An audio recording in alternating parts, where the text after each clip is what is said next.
Welcome to Meeple Mentor. I'm Jared, and we're about to play The Goonies Escape with One-Eyed Willy's Rich Stuff, a Coded Chronicles game. Let's take a look. I'll show you how. Feel free to pause the video as needed to follow along with your copy of the game. My goal is this video can not only teach you to play, but can be shown at the game table to help set up and teach the game at your next game session.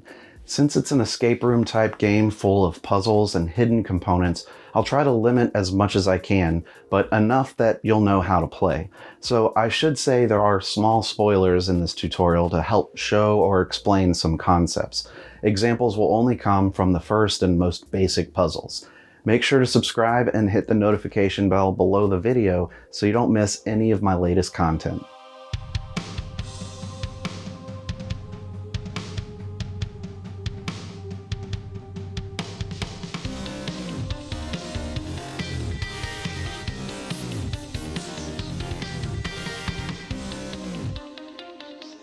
The Goonies Escape game is the latest in board games themed around the 80s, and this one is particularly unique as most of the game is hidden behind sealed envelopes. It's full of puzzles, ciphers, and story-driven moments.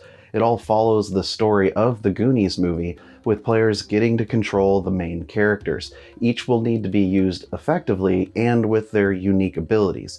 During the game, players will work together to decode clues and get answers in the characters' codebooks to unlock secrets. All of it will take you to the Inferno, home of One-Eyed Willy's rich stuff. Make sure you avoid the thieving Fratellis family and obstacles they add to your journey. Inside the game box, you'll find both sealed envelopes and components, and available journals and a dry erase map. There's 8 story journals, 7 map tiles, 43 clue cards, 8 secret envelopes, a doubloon, an intermission envelope, and an adventure guide.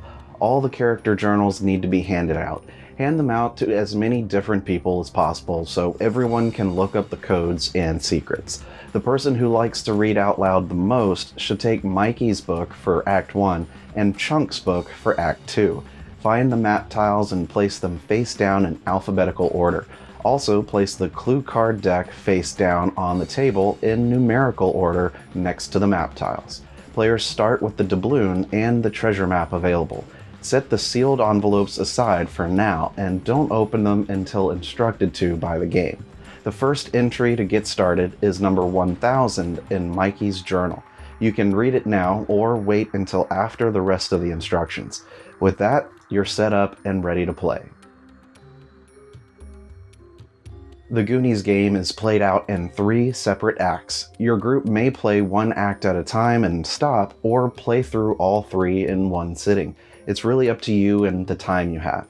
The game provides directions at the end of each act on how to pack it up and continue playing later.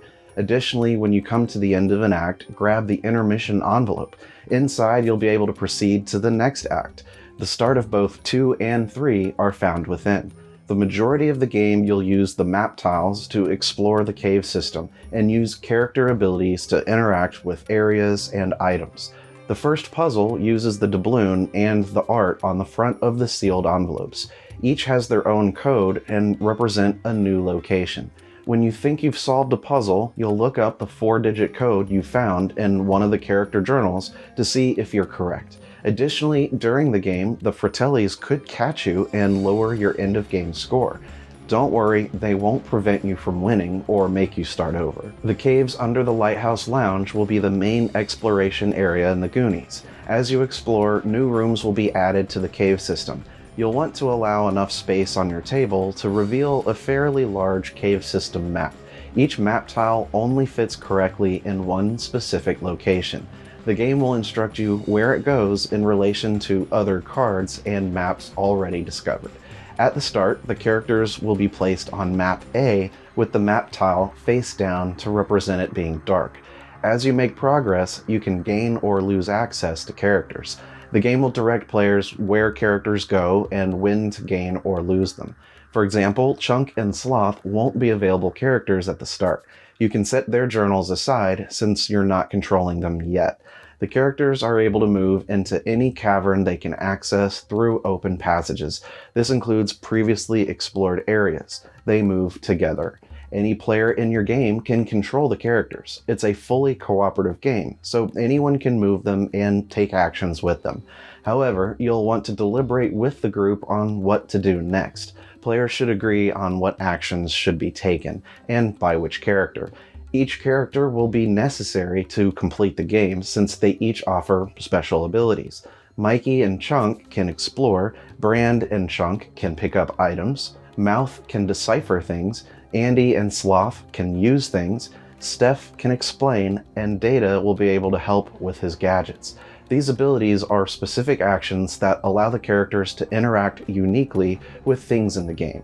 So even though Mikey and Chunk can both explore, they do so with a different number prefix. This allows different results when determining the 4-digit code to look up. All the codes in the journals are 4 digits, usually starting with one of the character's numbers. Slide an available character so the number on the character lines up with the beginning of a 3-digit number on a map tile or clue card.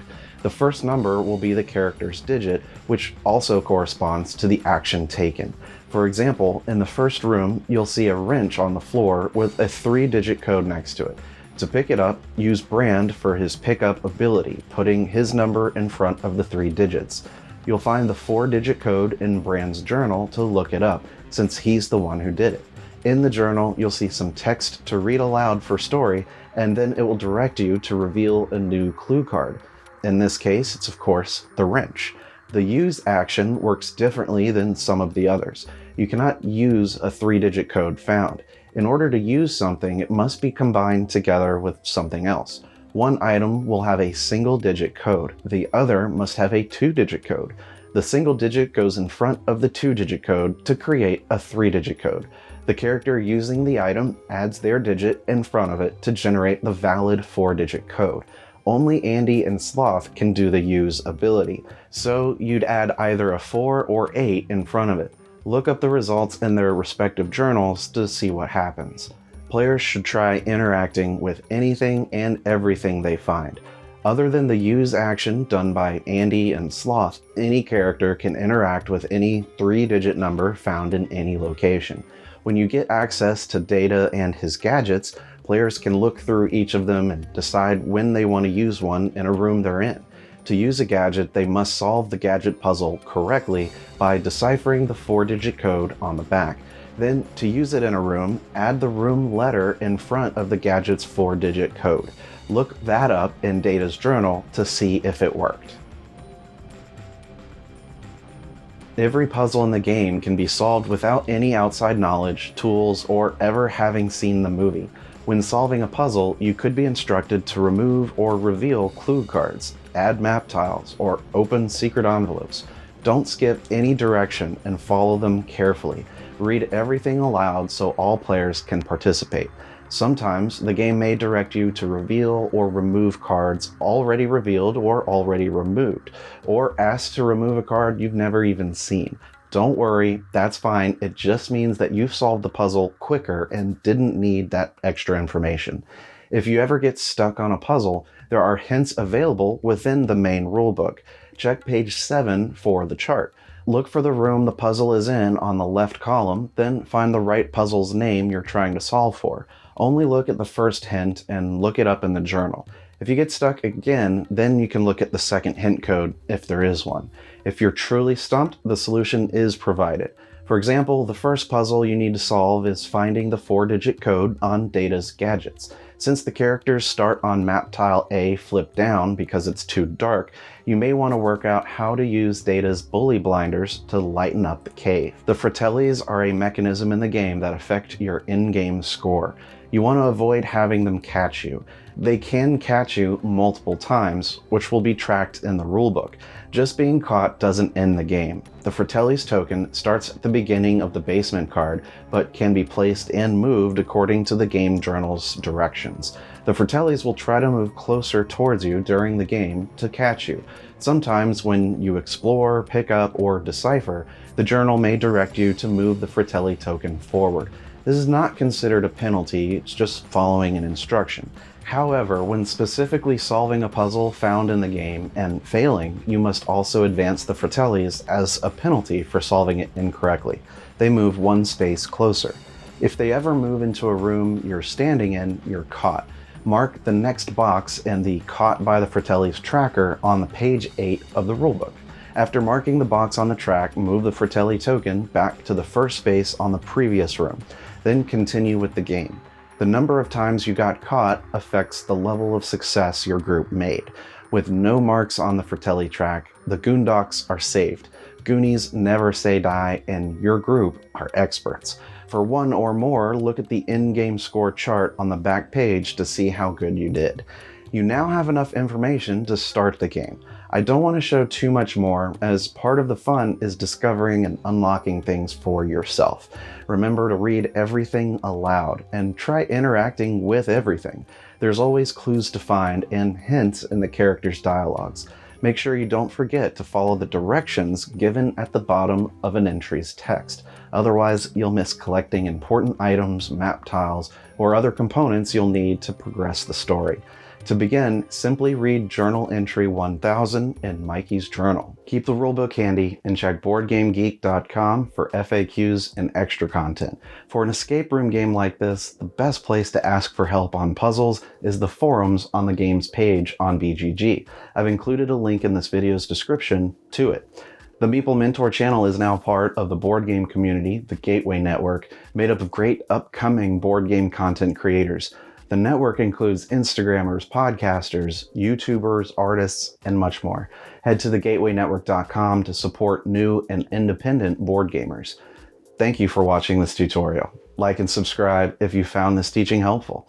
Stick around to watch another Learn to Play video.